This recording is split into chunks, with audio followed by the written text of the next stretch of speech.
Hello guys, welcome to the class. One piece arc wise explanations కి స్వాగతం. And ఈ series లో ఇప్పటి వరకు మనం వానా ఆర్క్ లో 949 చాప్టర్స్ వరకు ఫినిష్ చేసుకున్నాం.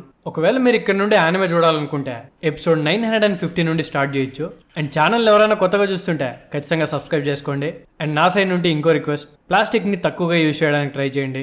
చెత్తని డస్ట్బిన్ లో మాత్రమే పడేయండి. మీ చుట్టూ ఉన్న ఎన్విరాన్మెంట్ ని క్లీన్ గా పెట్టుకోండి. చేస్తారని ఆశిస్తూ డైరెక్ట్ గా వీడియోలోకి వెళ్ళిపోదాం. సో లాస్ట్ పార్ట్ లో ఉడాన్ ప్రిజన్ లోకి సడన్ గా బిగ్ మామ్ వచ్చేస్తుంది. అండ్ తన గతం మర్చిపోయి ఉంటుంది కాబట్టి క్వీన్ ని కొట్టి ఉడాన్ ప్రిజన్ ని చల్లా చెదురు చేసి ఉంటుంది. మొత్తానికి క్వీన్ వాళ్ళంతా ప్లాన్ చేసి తనని స్పృహ కోల్పోయేలా చేసి సంఖ్యలతో బంధించి అప్పటికప్పుడు ఉడాన్ ప్రిజన్ నుంచి ఒనిగాషిమాకి తీసుకెళ్తారు. తనని కైడో ముందరికి తీసుకెళ్లడానికి. ఎందుకంటే కైడో తప్ప తనని ఎవరో ఆపలేరు కాబట్టి. సో క్వీన్ వాళ్ళు ఒనిగాషిమాకి వెళ్ళిపోగానే లూఫీ బాబా నుకుని ఓడించి అక్కడ ఉండే ప్రిజనర్స్ అందరినీ కైడో మీద వార్ చేయడానికి మోటివేషన్ ఇస్తాడు. ఆ ప్రాసెస్ లో తను ప్లేగ్ వైరస్ కి ఎఫెక్ట్ అవడం వల్ల తను అక్కడికక్కడే కుప్పగూలిపోతాడు. ఈ పాట అక్కడ నుండే స్టార్ట్ అవుతుంది. So Big Mom Udon prison ని డిస్ట్రాయ్ చేసే ప్రాసెస్ లో రైజో ఇచ్చిన కీస్ వల్ల కిడ్ అండ్ కిల్లర్ ఇద్దరు బయటపడతారు. కిడ్ టార్గెట్ కూడా కైడోనే కాబట్టి లూఫీ కిడ్ ని తనతో పాటు కలిసి ఫైట్ చేయమని అడుగుతాడు. అంటే అలయన్స్ ఫామ్ చేద్దామని అడుగుతాడు. కానీ స్క్రాచ్ మ్యాన్ అప్పు అండ్ హాకిన్స్ కిడ్ తో అలయన్స్ ఫామ్ చేసి కైడోని ఓడించలేక తనని మోసం చేసి ఉంటారు కాబట్టి కిడ్ కి అలయన్స్ మీద పెద్దగా నమ్మకం ఉండదు. సో కిడ్ ఒప్పుకోడు. అండ్ వెళ్ళేటప్పుడు నువ్వు నా ప్రాణాలని సేవ్ చేసావు కాబట్టి నేను కూడా నిన్ను చంపకుండా వదిలేస్తున్నా. ఇక్కడ నుండి ఏం చేసినా నేను నా క్రూ వాళ్ళు కలిసే చేస్తామని ఉడాన్ ప్రిజన్ నుండి కిడ్ వెళ్ళిపోతాడు. కిడ్ వెళ్ళిపోగానే అక్కడ ఇంకో ప్రాబ్లం స్టార్ట్ అవుతుంది. అదేంటంటే అప్పటిదాకా లూఫీ మోటివేట్ చేసిన ప్రిజనర్స్ అందరూ కైడో లాగే లూఫీ కూడా ఒక పైరట్ అని తెలుసుకుని లూఫీని ఎలా నమ్మాలి అని గొడవ స్టార్ట్ చేస్తారో. రైజో అండ్ హ్యోగురో సముద్రం అనేది చాలా పెద్దది, అక్కడ రకరకాల పైరట్స్ ఉంటారు, కొందరు లూఫీ లాగా మంచి వాళ్ళు కూడా ఉంటారని అక్కడ ఉండే ప్రిజనర్స్ కి ఎంత నచ్చ చెప్పినా వాళ్ళు వినరు. రైజో లూఫీని డిఫెండ్ చేస్తుంటే వాళ్ళకి రైజో మీద కూడా డౌట్ వస్తుంది. అసలు రైజో నిజంగానే పాస్ట్ నుండి ట్రావెల్ చేసి వచ్చాడా అని. అది చూసి హ్యోగురోకి వీళ్ళని ఒప్పించాలంటే ఇంతకంటే పెద్ద రీజన్ ఏదైనా ఉండాలి అని తన మనసులో అనుకుంటాడు. కట్ చేస్తే ఇంకోవైపు చాపర్ లూఫీకి ట్రీట్మెంట్ ఇవ్వడం స్టార్ట్ చేస్తాడు. అండ్ అప్పట్లాగే లూఫీ అండ్ మొమనోస్కే ఒకరినొకరు చూసుకోగానే ఎగతాలు చేసుకోవడం స్టార్ట్ చేస్తారు. మొమనోస్కే లూఫీని తిట్టేసరికి లూఫీ కోపం వచ్చి మొమనోస్కే మీద ఒక బండరాయి ఇసురుతాడు. దాని నుండి తప్పించుకోవడానికి మొమనోస్కే పరిగెట్టుకుంటూ వెళ్తే బండరాయి పడిన శబ్దానికి అందరూ వెనక్కి తిరిగి చూస్తారు. చూస్తే అక్కడ మొమనోస్కే నిలబడుకుని ఉంటాడు. మొమనోస్కేని చూడగానే అక్కడ ఉండే ప్రిజనర్స్ అందరూ ఒకరి తర్వాత ఒకరు మోకాల మీద పడతారు. కోజుకి క్లాన్ వారసుడైన మొమనోస్కే బ్రతికే ఉన్నాడని తెలుసుకుని అందరూ ఆనంద బాష్పాలతో ఏడవడం స్టార్ట్ చేస్తారు. అది చూసి మొమనోస్కేకి అర్థమవుతుంది అది వాళ్ళు తనకిస్తున్న గౌరవం కాదు, వాళ్ళ నాన్న కోజుకి ఓడన్కి ఇస్తున్న గౌరవం అని. సో అక్కడున్న ప్రిజనర్స్ అందరూ మొమనోస్కేని చూడగానే వాళ్ళకి కోజుకి క్లాన్ మీద ఉన్న విశ్వాసం గుర్తుకొస్తుంది. అండ్ అక్కడున్న అందరూ నెక్స్ట్ జరగబోయే వారికి రెడీ అవుతారు, కావామాట్సుతో సహా. కట్ చేస్తే ఇంకోవైపు కురీలో షుటెన్ మారు కినిమాన్ ని అండ్ డాగ్ స్టామ్ ని కొన్ని గ్రేవ్స్ దగ్గరికి తీసుకెళ్తాడు. అండ్ వాళ్ళందరినీ చూపించి మీరు వెళ్ళిపోయిన 10 years కి నా ఫాలోయర్స్ అందరూ గొడవ చేశారు, ఆల్రెడీ 10 సంవత్సరాలు గడిచిపోయింది, వాళ్ళు తిరిగి బ్రతికొస్తారో లేదో తెలీదు, ఈ ఊరొచ్చి మనకి ఫుడ్ కూడా లేకుండా చేస్తున్నాడు, ఇలాగే కొనసాగితే మన బాడీలు వీక్ అయిపోతాయి, 10 ఏళ్ల లోపలే మేము చచ్చిపోతాం, అలా ఊరికే మా ప్రాణాలు పోవడం కంటే ఇప్పుడే పోరాడేసి చచ్చిపోతామని షుటెన్ మారు చెప్తున్నా వినకుండా వాళ్ళందరూ కైడోతో ఫైట్ చేయడానికి ఒనిగాషిమాకి వెళ్తారు. కానీ ఒక్కరు కూడా ప్రాణాలతో మిగలరు. సో షుటెన్ మారు ఆ సమాధులన్నీ చూపించి మీరు లేటుగా రావడం వల్ల జరిగింది ఇది, నా వాళ్ళు చాలా మంది ప్రాణాలు పోగొట్టుకున్నారు, మీకు తిరిగి రావడానికి 20 సంవత్సరాలు ఎందుకు పట్టింది అని బాధపడితే కినిమాన్ దాని గురించి తెలుసుకొని బాధపడి ఖచ్చితంగా ప్రతి ఒక్క దానికి ఏదో ఒక మీనింగ్ ఉంటుంది, దీనికి కూడా ఉందని నమ్ముదామని చెప్తే షుటెన్ మారు మొత్తానికి అర్థం చేసుకుంటాడు. ఆ తర్వాత తన కత్తి తీసి తన ఫాలోయర్స్ తో 8 రోజుల్లో ఫైర్ ఫెస్టివల్ జరగబోతోంది, కోజ్కి క్లాన్ పేరు మీద మనమందరం ఒనిగాషిమాకి వెళ్తాం, ఆ కైడో అండ్ షోగన్ ఓరోచి ఇద్దరు తలకాయలు తీసుకుంటాం, నాతో ఎవరెవరు రావడానికి సిద్ధంగా ఉన్నారు అని అంటే తన ఫాలోయర్స్ అందరూ మేము రెడీ అని చెప్తారు. ఆ తర్వాత షుటెన్ మారు కినెమాన్ అండ్ డాగ్ స్టామ్ తో చాలా హ్యాపీగా పాత రోజులు గుర్తు చేసుకుంటాడనమాట. కట్ చేస్తే ఇంకోవైపు ఎన్మా ష్రైన్ దగ్గరికి హియోరి అండ్ జోరోని చంపడానికి వచ్చిన నింజాస్ అందరినీ జోరో ఒక్క దెబ్బతో పడుకోబెడతాడు. హియోరి జోరోతో నేను మీతో పాటు ఉంటే మీకు బడ్డన్ అవుతుంది అని అంటే దానికి జోరో నువ్వు మొమనోస్కే చెల్లెలివి, నీకేమన్నా అయితే తనకి నేను సమాధానం చెప్పాల్సి వస్తుంది, సో మనం కలిసి స్నో హౌస్ దగ్గరికి వెళ్దామా అని అంటే దానికి హియోరి ఒప్పుకుంటుంది అనమాట. అండ్ తను ఓటోకో గురించి భయపడుతూ ఉంటే జోరో తనకి ధైర్యం చెప్తాడు, తను నా మనుషుల దగ్గర ఉంది, సో తను సేఫ్ గానే ఉంటుంది, నా కన్సర్న్ అది కాదు, ఇంకా వార్ జరగడానికి 8 రోజులే ఉంది, ఆ బ్రిడ్జ్ బ్యాండిట్ దగ్గర నుంచి నేను ఆ స్వాడ్ ని సొంతం చేసుకోవాలి అంటే దానికి హియోరి ఆ బ్యాండిట్ ఉండే బ్రిడ్జ్ దగ్గరికి తనని తీసుకెళ్తానని చెప్తుంది. అది విని జోరో కొంచెం నార్మల్ అవుతాడు. కానీ తన మైండ్లో టోనియాసు చావే గుర్తుకొస్తూ ఉంటుంది. ఎలాగైనా ఓరోచిని చంపే టోనియాసు చావుకి ప్రతీకారం తీర్చుకోవాలి అని హియోరితో చెప్తాడు. అది విని హియోరి నువ్వు మాత్రమే కాదు, ఛాన్స్ దొరికితే నేను ఆ ఓరోచిని చంపాలనుకుంటున్నాను అని అంటుంది. కట్ చేస్తే ఇంకోవైపు ఫ్లవర్ క్యాపిటల్ లో తన క్రూమేట్స్ బెప్పో వాళ్ళని విడిపించడానికి లా హాకిన్స్ కి దొరికిపోయి ఉంటాడు. సో హాకిన్స్ లాని ఇంట్రాగేట్ చేయడానికి రెడీ అవుతాడనమాట స్ట్రా హ్యాట్స్ గురించి అండ్ వానోలో వాళ్ళు చేయాలనుకుంటున్న ప్లాన్స్ గురించి తెలుసుకోవడానికి. సో లాని క్యాప్చర్ చేశారనే విషయం ఫుకురోకుజు ఓరోచికి చెప్తాడు. స్టార్టింగ్ లో జోరో వాళ్ళని క్యాప్చర్ చేయలేకపోయినందుకు ఓరోచి ఫుకురోకుజుని తిట్టినా లాని క్యాప్చర్ చేశారో అనేసరికి తనని టార్చర్ పెట్టేనా తన దగ్గర నుంచి నిజాలు తెలుసుకోవచ్చు అని ఓరోచి ఫుకురోకుజుకి చెప్తాడు. దానికి ఫుకురోకుజు ఒప్పుకొని మిగతా వాళ్ళని కూడా పట్టుకోవడానికి చాలా మంది నింజాస్ ని అండ్ సామురైస్ ని ఫ్లవర్ క్యాపిటల్ లో అపాయింట్ చేసినట్టు ఫుకురోకుజు చెప్తాడు. అండ్ అది మాత్రమే కాదు, సాంజీ, జోరో అండ్ మిగతా స్ట్రా హ్యాట్స్ డ్రాయింగ్స్ గీయించి వీళ్ళు గనక కనిపిస్తే ఖచ్చితంగా కింగ్ కి ఇన్ఫార్మ్ చేయాలని, ఒకవేళ కనుక చెప్పకపోతే చంపేస్తామని బెదిరిస్తారో. సో ఫ్లవర్ క్యాపిటల్ మొత్తం హై అలర్ట్ లో ఉండడం సాంజీ అండ్ షినోబు చూస్తారో. వాళ్ళ మెయిన్ కన్సర్న్ అంతా ఓరోచి బంధించిన సామురైస్. టోనియాసు అంత కష్టపడి తన ప్రాణాలను త్యాగం చేసి మరి ఎటువంటి వారు రావట్లేదని అండ్ సామురైస్ ని ఊరికే బంధించారని అందరు జనాల ముందర ప్రూవ్ చేసిన ఓరోచి వాళ్ళని బంధించబెట్టుంటాడు. ఎందుకంటే ఒకవేళ కనుక ఓరోచి ఆ సామురైస్ ని వదిలేస్తే ఓరోచి తప్పు చేసిన విషయం తను ఒప్పుకున్నట్టే అండ్ టోనియాసు చెప్పింది నిజమవుతుంది. జనాలకి తన మీద రెస్పెక్ట్ పోతుంది కాబట్టి ఓరోచి వాళ్ళని బంధించబెట్టుంటాడు. సో సాంజీ అండ్ షినోబు వాళ్ళని ఎలా విడిపించాలి అని చెప్పి ఆలోచిస్తూ ఉంటారో. ఇంతలో సాంజీకి కొంతమంది జనాలు ఏవో వస్తువులను తయారు చేస్తూ కనిపిస్తారో. అవి ఏంటి అని షినోబుని అడిగితే వాళ్ళు ఫైర్ ఫెస్టివల్ కోసం స్కై బోట్స్ ని తయారు చేస్తున్నారు అని చెప్తుంది. అది విని సాంజీ టోనియాసు చనిపోవడం వల్ల నాకు తెలిసి వాళ్ళు ఈసారి ఫెస్టివల్ జరుపుకోరేమో అని అంటే దానికి షినోబు లేదు, ఫైర్ ఫెస్టివల్ అనేది చనిపోయిన వాళ్ళని గుర్తు చేసుకుంటూ సెలబ్రేట్ చేసుకునే ఫెస్టివల్. టోనియాసు చనిపోవడం వల్ల ఈసారి ఫెస్టివల్ ని వాళ్ళు ఇంకా స్ట్రాంగ్ గా సెలబ్రేట్ చేసుకుంటారు అని చెప్తుంది. కట్ చేస్తే ఇంకోవైపు ఎబిసు టౌన్ లో లా క్రూమేట్స్ అయిన పోలార్ బేర్ అండ్ మిగతా వాళ్ళు నామి వాళ్ళని వచ్చి కలుస్తారు. అండ్ మీరు ఇక్కడికి ఎలా వచ్చారు అని అడిగితే మేము తప్పించుకొని వచ్చాము అని వాళ్ళు చెప్తారు. ఆ తర్వాత టోనియాసు ఇచ్చిన కొత్త రెడ్డిల్ ఇమేజ్ ని నామి దగ్గరికి ఇస్తారు. నామి అది చూసి షాక్ అవుతుంది. ఎందుకంటే పాత రెడ్డిల్ ఇమేజ్ లో స్నేక్ కి 2 లైన్స్ యాడ్ చేసి టోనియాసు సేమ్ ఇమేజ్ ని మళ్ళీ పంపించుంటాడు. దీనివల్ల ఏం మారుతుంది అని నామి అనుకుంటుంది. బట్ బెప్పో చెప్తాడు టోనియాసు ఇది మనకి ఇచ్చారంటే ఖచ్చితంగా దీనికి ఏదో ఒక మీనింగ్ ఉంటుంది, ఖచ్చితంగా వాళ్ళు దీన్ని అర్థం చేసుకుంటారు అని అంటే నామికి మ్యాటర్ అర్థమవుతుంది. సో ఫాస్ట్ గా రెడిల్ ఇమేజ్ ని కినిమాన్ దగ్గరికి తీసుకెళ్లాలి అని చెప్పి నామి వాళ్ళకి టాటా బాబాయ్ చెప్పేసి అక్కడి నుండి వెళ్ళిపోతుంది. నామి వెళ్ళిపోయిన తర్వాత బెప్పో వాళ్ళు బాధపడుతూ కూర్చుంటారు. ఎందుకంటే వాళ్ళు యాక్చువల్లీ తప్పించుకొని రాలేదు, వాళ్ళ కోసం లా హాకిన్స్ దగ్గర లొంగిపోయి వాళ్ళని విడిపించుంటాడు. అండ్ బెప్పో వాళ్ళు బయటికి వెళ్ళిపోయేటప్పుడు తను దొరికిపోయిన విషయం గురించి స్ట్రా హ్యాట్స్ కి అస్సలు తెలియకూడదు అని లా బెప్పో వాళ్ళతో చెప్పుంటాడు. ఎందుకంటే ఒకవేళ లా దొరికిపోయాడనే విషయం స్ట్రా హ్యాట్స్ కి తెలిస్తే వాళ్ళు ప్లాన్ మొత్తం పక్కన పెట్టి లాని విడిపించడానికి ట్రై చేస్తారు. సో అందుకే లా చెప్పొద్దని చెప్పుంటాడు. కానీ వాళ్ళ కెప్టెన్ అలా బంధించి పెడితే తన క్రూమేట్ సైలెంట్ గా కూర్చోరు కదా, ఏదో ఒకటి చేయాలి అని వాళ్ళలో వాళ్ళు ఆలోచిస్తూ కూర్చుంటారు. అదే ఎబిసు టౌన్ లో కాంజిరో టోనియాసు డెడ్ బాడీని తీసుకొచ్చి ఉంటాడు. తనని చివరిసారిగా ఎబిసు టౌన్ వాళ్ళకి చూపించి కురికి తీసుకెళ్లి తనకి అంతఃక్రియలు చేస్తాను అని చెప్తాడనమాట. ఫ్రాంకీ అండ్ నామి అక్కడి నుంచి కురికే వెళ్తుంటారు. సో కాంజిరో కూడా నామి వాళ్ళతోనే బయలుదేరతాడు. కట్ చేస్తే ఇంకోవైపు ఫ్లవర్ క్యాపిటల్ కి అండ్ కురికి మధ్యలో ఒక వాటర్ ప్యాసేజ్ ఉంటుంది. రాబిన్ అండ్ ఉసోప్ ఒటోకొని తీసుకొని ఆ ప్యాసేజ్ గుండానే వెళ్లాలనుకుంటారు.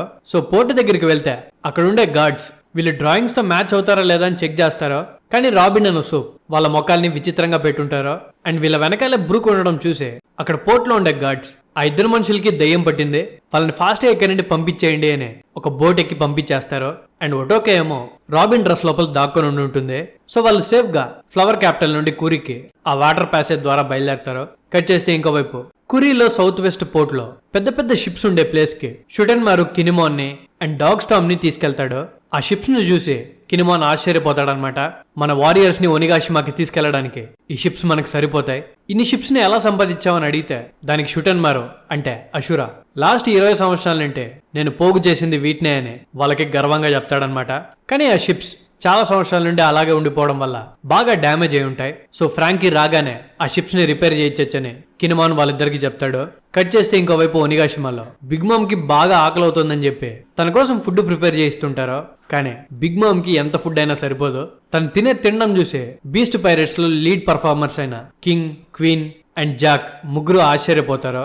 బిగ్ మామ్ కింగ్ ని చూసి నా హోమ్ ల్యాండ్ లో 3 రేసెస్ తప్ప మిగతా వాళ్ళందరూ ఉన్నారో ఆ 3 రేసెస్ లో నీ రేస్ కూడా ఒకటే, నువ్వు కూడా నాతో పాటు వస్తావా అని అడుగుతుంది. దానికి కింగ్ ఒప్పుకోడనమాట.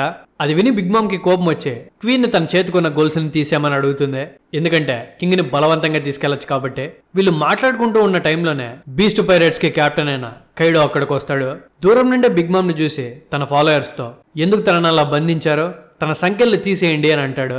ఆ సంఖ్యలు తీయడానికి తన సోల్జర్స్ భయపడితే కైడో వాళ్ళకి వార్నింగ్ ఇస్తాడు వాటిని తీసేయమని. సో కైడో అడిగినట్టుగానే బిగ్ మామ్ సంఖ్యలు తీసేస్తారు. వెంటనే బిగ్ మామ్ తన తలకున్న హ్యాట్ ని నెపోలియన్ స్వాడ్ గా మారుస్తుంది. కైడో కూడా తన ఐరన్ క్లబ్ ని బయటికి తీస్తాడు. కైడో బిగ్ మామ్ తో నువ్వు ఇక్కడికి వస్తే నేను నిన్ను చంపేస్తానన్నాను కదా అని తన క్లబ్ తో బిగ్ మామ్ ని అటాక్ చేయడానికి ట్రై చేస్తే బిగ్ మామ్ కూడా తన నెపోలియన్ తో నేను అంత ఈజీగా చేస్తాననుకుంటున్నావా అని కైడో మీద అటాక్ చేస్తుంది. నెపోలియన్ అండ్ ఆ ఐరన్ క్లబ్ రెండూ ఒకటికొకటి గుద్దుకోగానే వాళ్ళిద్దరి పవర్ కి తట్టుకోలేక ప్రకృతి అల్లకల్లోలమవుతుంది. పెద్ద పెద్ద షాక్ వేవ్స్ క్రియేట్ అయ్యి సముద్రంలో అలలు వెనక్కి జరుగుతాయి. ఆకాశం రెండుగా చీలిపోతుంది. వాళ్ళిద్దరు పవర్ ని చూసిన అక్కడుండే బీస్ట్ పైరేట్స్ కి అక్కడే ఉంటే ప్రాణాలు పోతాయనే భయం స్టార్ట్ అవుతుంది. ఫాస్ట్ గా ఒనిగాషిమా నుండి పారిపోవాలనుకుంటారో. కట్ చేస్తే ఇంకోవైపు హియోరి జోరోని బ్యాండిట్స్ బ్రిడ్జ్ దగ్గరికి తీసుకెళ్తుంది. అక్కడికి వెళ్ళగానే జోరో స్వాడ్ తీసుకెళ్లిపోయిన మాంక్ జోరోని అటాక్ చేయడానికి మళ్ళీ వస్తాడు. సో వీళ్ళిద్దరూ ఫైట్ చేసుకోవడం స్టార్ట్ చేస్తారు. జోరో సూష్విని తనకి ఇమ్మని అడిగితే మాంక్ జోరోకి ఎక్స్ప్లెయిన్ చేయడానికి ట్రై చేస్తాడు. సూష్వి అనేది వానోకి ఒక ట్రెజర్ అని, దాన్ని దొంగిలించడం వల్లే వానోకి బ్యాడ్ లక్ వచ్చిందని, ఆ స్వాడ్ గాడ్ ఆఫ్ బ్లడ్ టెంపుల్లో ఉంటేనే వానోకి మళ్ళీ మంచి జరుగుతుందని ఆ మాంక్ జోరోతో గొడవ పడుతుంటాడు. సో వీళ్ళిద్దరూ మాట్లాడుకునేటప్పుడు హియోరి సూష్వి గురించి వింటుంది. తను రియాక్ట్ అయ్యే లోపలే అక్కడికి కావామాట్సు వచ్చేస్తాడు. ఒక సామురై అండ్ ఒక మాంక్ ఈ ప్లేస్ లో ఎందుకు ఫైట్ చేసుకుంటున్నారు? ఫైట్ చేసుకుంటే ఒకరినొకరు చంపుకోవాలనుకోవాలి గాని మాట్లాడుకుంటున్నారేంటి అని కావామాట్సు అంటాడు. అదంతా చూస్తున్న హియోరి కావామాట్సుని గుర్తుపట్టి గట్టిగా పిలుస్తుంది. కావామాట్సు ఆశ్చర్యపోతాడు, అసలు నీకు నా పేరు ఎలా తెలుసు అని. ఇదిలా ఉంటే ఇంకో పక్క ఒనిగాషిమా షేక్ అయిపోతూ ఉంటుంది. ఎందుకంటే బిగ్ మామ్ అండ్ కైడో ఫైట్ చేసుకుంటుంటారు కాబట్టి. అక్కడ ఉండే వాళ్ళ ఫాలోయర్స్ అందరూ ఫాస్ట్ గా ఒనిగాషిమా నుండి పారిపోవాలనుకుంటారు. కానీ క్వీన్ అక్కడ ఉండే సోల్జర్స్ అందరినీ తిడతాడు. మీ బాస్ ఒక ఎనిమితో ఫైట్ చేస్తుంటే మీరు తనను వదిలేసి ఇక్కడి నుండి పారిపోవాలనుకుంటారా? మీకు సిగ్గుగా లేదా అని. కానీ క్వీన్ కి కూడా లోపల భయంగానే ఉంటుంది. సో తనక్కడి నుండి వెళ్ళిపోతే తను పిరికోడని అందరూ అనుకుంటారని ఫాస్ట్ గా ఒక డెండన్ మిషన్ యూజ్ చేసి వుడన్ ప్రిజన్ కి కాల్ చేస్తాడు. కాల్ చేసి బాబానుకి నేను అడుగుతాడు, నీకు వుడన్ ప్రిజన్ లో నా హెల్ప్ ఏమన్నా కావాలా అని. కానీ బాబానుకి మీ హెల్ప్ ఏం అవసరం లేదు, మేము ఆల్రెడీ స్ట్రా హ్యాట్ ని, కిడ్నీ అండ్ మిగతా సామురాయిలందరినీ సెల్స్ లో పెట్టాం. ప్రస్తుతం అయితే ఎటువంటి ప్రాబ్లం లేదు, మీరేం టెన్షన్ పడాల్సిన అవసరం లేదు అని బాబానుకి చెప్తాడు. సో సరే అని చెప్పి క్వీన్ కూడా ఊరుకుంటాడనమాట. మీకు డౌట్ వచ్చి ఉంటుంది కదా, ఆల్రెడీ లూఫీ బాబానుకిని ఓడించాడు కదా, కానీ బాబానుకి ఏంటి లూఫీ వాళ్ళని ఆల్రెడీ బంధించేసా అంటున్నాడు అని. సో ఏం జరుగుతుందంటే వుడన్ ప్రిజన్ లో ఉన్న మన ఒతామా తన డంప్లింగ్ ని బాబానుకి తినిపించి ఉంటుంది. మీకు ఆల్రెడీ తన పవర్ గురించి తెలుసు కదా, తన చీక్స్ లో నుండి డంప్లింగ్స్ ని తీయగలుగుతుంది. ఆ డంప్లింగ్స్ ని ఏ అనిమల్ కి తినిపించినా అది ఇంకా తన కంట్రోల్లోకి వెళ్ళిపోతుంది అనమాట. ఇంక ఈ బీస్ట్ పైరేట్స్ అందరూ యానిమల్ డెవల్ ఫుడ్స్ ని తిన్నారు కాబట్టి వాళ్ళ లోపల ఉండే యానిమల్స్ వల్ల వాళ్ళకి ఒతామా డంప్లింగ్స్ ని తినిపిస్తే వాళ్ళు తన కంట్రోల్లోకి వచ్చేస్తారు. సో బాబానుకి ఒతామా కంట్రోల్లోకి వచ్చేసి ఉంటాడు. అండ్ తను ఎలా చెప్తే బాబానుకి ఎగ్జాక్ట్ గా అలానే చెప్పుంటాడు అనమాట. సో ఒతామా చేసిన పని వల్ల ఇప్పుడు వుడన్ ప్రిజన్ గురించి ఎవరికి భయం ఉండదో, లూఫీ వాళ్ళకి నచ్చినట్టు చేసుకోవచ్చు. సో ఈ కాల్ తర్వాత రైజో కారిబుకు థ్యాంక్ యూ చెప్తాడు. ఎందుకంటే అక్కడ జరిగిందంతా పాసిబుల్ అయింది కారిబు వల్లనే. తనే ట్రాన్స్పాండర్స్ ని డెస్ట్రాయ్ చేసి ఉంటాడు అండ్ చాలా వరకు కీస్ ని వెతికి పెట్టి ఉంటాడు. అండ్ ఇంకో పక్క చాపర్ ఏమో క్వీన్ తయారు చేసిన వైరస్ కి యాంటీడోట్ కనుక్కునేసి అక్కడ ఉండే సామురాయ్ ప్రిజనర్స్ అందరినీ హీల్ కూడా చేసేసి ఉంటాడు. వాళ్ళందరూ కూడా మన చాపర్ కి థ్యాంక్ యూ చెప్తారు. యాంటీడోట్ వల్ల సామురాయ్ తో పాటు లూఫీ కూడా రికవర్ అయిపోయి ఉంటాడు. సో లూఫీ అందరినీ మోటివేట్ చేస్తుంటాడు, నాతో వచ్చేదెవరు, నాతో చచ్చేదెవరు అని. ఇదిలా ఉంటే బాస్ హ్యోగురోని మీట్ అవ్వడానికి 4 ప్రిజనర్స్ అక్కడికి వస్తారు. అండ్ ఆ 4 ఒకప్పుడు బాస్ హ్యోగురో దగ్గర పనిచేసిన యాకుజా. వాళ్ళు వానలో ఒక్కొక్క రీజియన్ ని ఒక్కొక్కరు లీడ్ చేసేవాళ్ళు.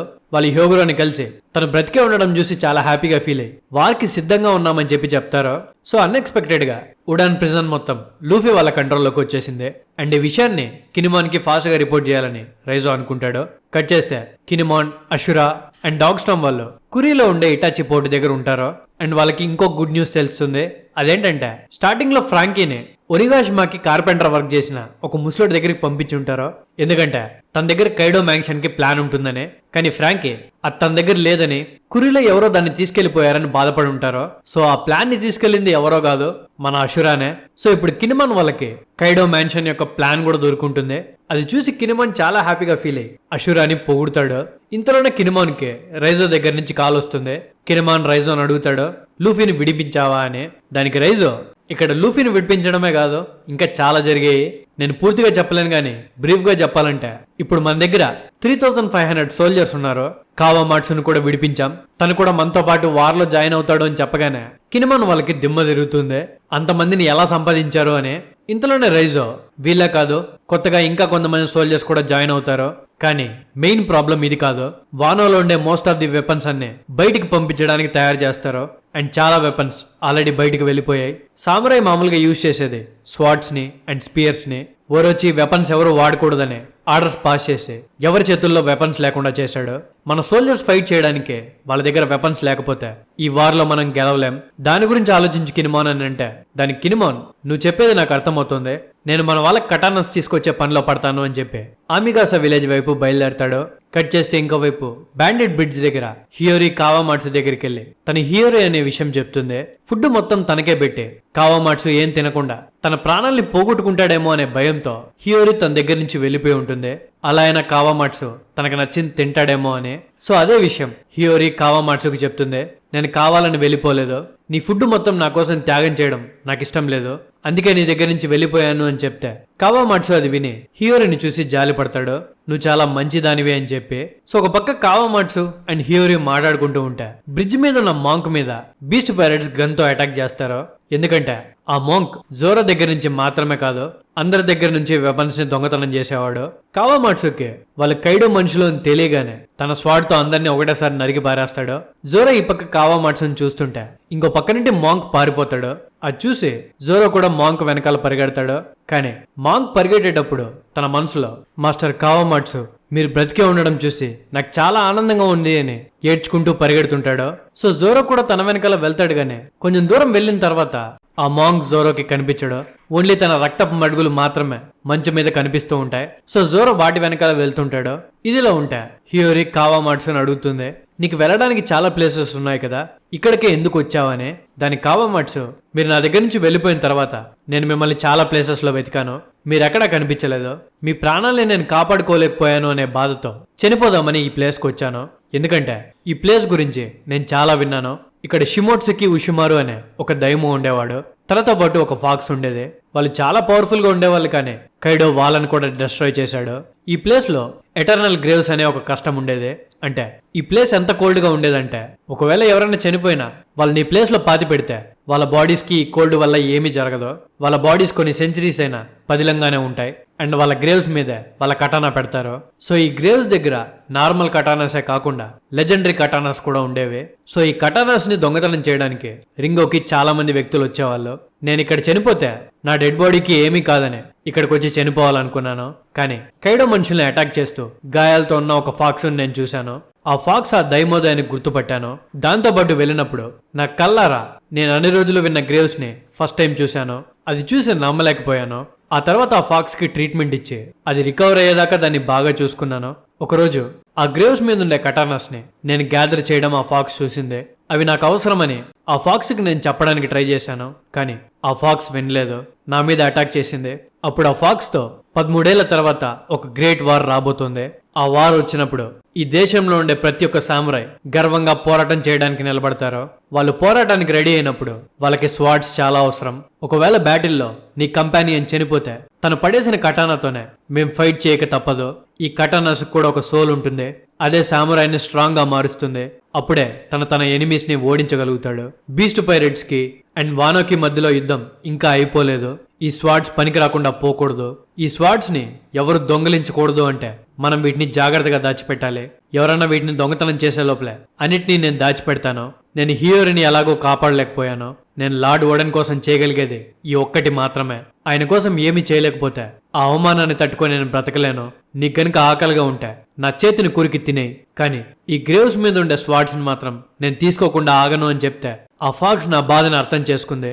ఆ తర్వాత అది నేను కలిసి వెపన్స్ ని జాగ్రత్తగా దాచిపెట్టడం స్టార్ట్ చేశాం. వెపన్స్ కోసం ఎవరొచ్చినా వాళ్ళని బ్రిడ్జ్ మీద భయపెట్టి పంపించేసేవాళ్ళం. అంతా బాగానే ఉండేది. ఒకరోజు ఫుడ్ కోసం నేను క్యాపిటల్ కి వెళ్తే అక్కడ నన్ను కొంతమంది చూసి గుర్తుపట్టే నన్ను జైల్లో వేశారు. ఆ తర్వాత ఆ ఫాక్స్ కి ఏం జరిగిందో నాకు తెలీదు. దాన్ని చూడడానికి ఇక్కడికి వచ్చాను అని చెప్తాడు. సో వీళ్ళు ఇలా మాట్లాడుకుంటూ జోరో ఉన్న ప్లేస్ కి వచ్చేస్తుంటారు. ఆ మోంక్ ఎక్కడికి వెళ్ళాడు అని జోరోని అడిగితే తను ఎక్కడికి వెళ్ళాడో తెలియదు, కానీ ఆ పెద్ద డోర్ ని ఓపెన్ చేసి వెళ్ళిపోయాడు. మనం తన వెనకాల వెళ్ళాలా అని అంటే కావామాట్సు వద్దని చెప్తాడు, ఎందుకంటే తన ఆ డోర్ ని గుర్తుపట్టి ఉంటాడనమాట. లోపలికి వెళ్ళి చూస్తే అక్కడ కొన్ని వేల కటానాస్ ఉంటాయి అండ్ స్పియర్స్ కూడా ఉంటాయి. వెంటనే కావామాట్సు తన ట్రాన్స్పాండర్ స్నేల్ ని యూజ్ చేసి కినమాన్ కి కాల్ చేస్తాడు. అండ్ కినమాన్ తో మన దగ్గర కావాల్సినంత మంది మనుషులు ఉన్నారని నాకు తెలుసు, కానీ వాళ్ళకి సరిపడే వెపన్స్ లేవు కదా అని అంటే దానికి కినమాన్, నువ్వు చెప్పేది కరెక్టే, ఆ విషయం నాకు కూడా తెలుసు. వానాలో ఉండే చాలా వరకు వెపన్స్ ని ఒరోచి ఆల్రెడీ తీసేసుకున్నాడు కదా అని అంటే దానికి కావామాట్సు, ఆగు కినమాన్, నువ్వేం టెన్షన్ పడాల్సిన అవసరం లేదు. నువ్వు ఎంతమంది సోల్జర్స్ నైనా రిక్రూట్ చేసుకో, ప్రతి ఒక్కరికి కటానా దొరుకుతుంది. కొంతమంది మనుషుల్ని నేను చెప్పే డైరెక్షన్ లో పంపించు, వాళ్ళకిచ్చి పంపిస్తాను అని చెప్తాడు. ఆ తర్వాత కావామాట్సు ఆలోచించడం స్టార్ట్ చేస్తాడనమాట. ఇన్ని కటానాస్ ని జస్ట్ ఒక ఫాక్స్ మాత్రమే సేకరించడం కష్టం, ఇది చేయగలిగేది ఒక మనిషి మాత్రమే అని అనుకుంటాడు. కట్ చేస్తే గాయంతో ఉన్న మాంక్ ని మనకి చూపిస్తారు అండ్ తను సడన్ గా ట్రాన్స్ఫార్మ్ అయ్యి ఒక ఫాక్స్ లో మారిపోతాడనమాట. అండ్ కావామాట్సు పాస్ట్ లో మీట్ అయిన ఫాక్స్ ఓనిమారు ఆ మాంకే. ఇన్ని రోజులు తన బ్యాండిట్స్ మీద కొట్లాడి చెడ్డ వాళ్ళ దగ్గర నుండి స్వాట్స్ ని తీసుకొని జాగ్రత్తగా దాచిపెడుతూ వచ్చుంటాడు. ఇదిలా ఉంటే హియోరి జోరోతో మాట్లాడుతూ, నువ్వు గనక నిజంగానే షూస్వి స్వాట్ గురించి వెతుకుతుంటే దాన్ని వానో కోసం రిటర్న్ ఇచ్చేయని చెప్తుంది. అది విని జోరో కోపం వస్తుందన్నమాట. అది నాది, నేను అస్సలు ఇవ్వను అని కోపడతాడు. దానికి హియోరి, మీ కోపం నాకు అర్థమవుతుంది, మీరు గనక షూస్వి ఇచ్చేస్తే నేను మీకు ఇంకొక స్వాడ్ ఇస్తాను. ఆ కటానాని మా నాన్నగారు వాడేవారు అండ్ ఆ కటానా పేరు ఎన్మా. కైడోని గాయపరిచిన ఏకైక స్వాడ్ అదే అని చెప్తుంది. హియోరి స్వాడ్ ని జోరోకి ఇస్తానని చెప్పగానే అక్కడే ఉన్న కావామాట్సు హియోరిని ఆపడానికి ట్రై చేస్తాడు. ఆ స్వాడ్ ని జోరోకి ఇవ్వకు అని చెప్తాడు, కానీ హియోరి విందు.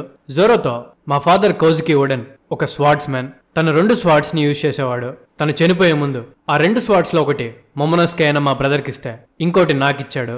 మా అన్న తీసుకున్న కత్తి పేరు అమెనో హాబాకిరి అండ్ నాకిచ్చిన స్వాడ్ పేరు ఎన్మా.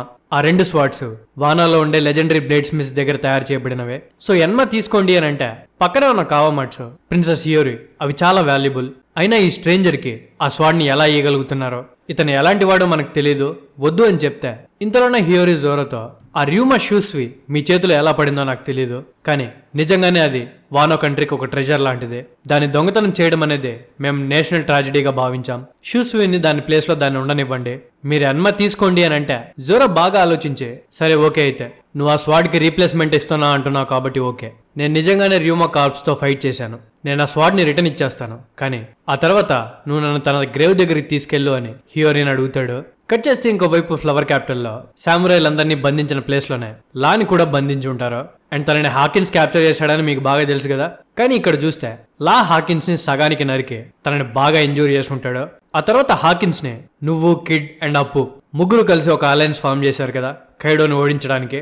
మీ అలయన్స్ కి ఏమైంది అని అడిగితే దానికి హాకిన్స్, మేము కైడోతో ఫైట్ చేయడానికి వెళ్ళినప్పుడు తనని మేము ఓడించలేకపోయాం. కైడో తన ఎనిమీస్ కి ఒక ఆఫర్ ఇస్తాడు, తన ఆర్మీలో జాయిన్ అవ్వమని. ఇప్పటి వరకు తన బిల్డ్ చేసుకున్న ఆర్మీ అలా ఓడించి సంపాదించుకున్నదే. నేను అక్కడి నుండి తప్పించుకోవడానికి నా సర్వైవల్ పర్సెంటేజ్ చెక్ చేసుకున్నాను అండ్ ఎస్కేప్ అవ్వడానికి 0% ఛాన్స్ ఉన్నింది. ఒకవేళ సరెండర్ అయితే నా సర్వైవల్ కి 40% గ్యారంటీ ఉన్నింది. నా కార్డ్స్ చెప్పిన దాని ప్రకారమే నాకు వేరే చాయిస్ లేక కైడోతో కలిసిపోయాను. కానీ కిడ్ అండ్ కిల్లర్ కైడోతో చేతులు కలపడానికి ఒప్పుకోలేదు. వాళ్ళు పోరాడి కైడో చేతిలో ఓడిపోయారు. వాళ్ళని బంధించి వాళ్ళ మనసులు మారిన తర్వాత వాళ్ళని క్రూలో జాయిన్ చేసుకోవాలనుకున్నాడు. అందుకే వాళ్ళని ప్రిజనర్స్ గా జైల్లో పెట్టించాడు. అండ్ కిడ్ కి నాకు తెలియని విషయం ఏంటంటే స్క్రాచ్ మ్యాన్ అప్పు స్టార్టింగ్ నుంచి బీస్ట్ పైరట్స్ లోనే ఉన్నాడు. తను మమ్మల్ని మోసం చేశాడు. ఇలా మా అలయన్స్ ఓడిపోయింది.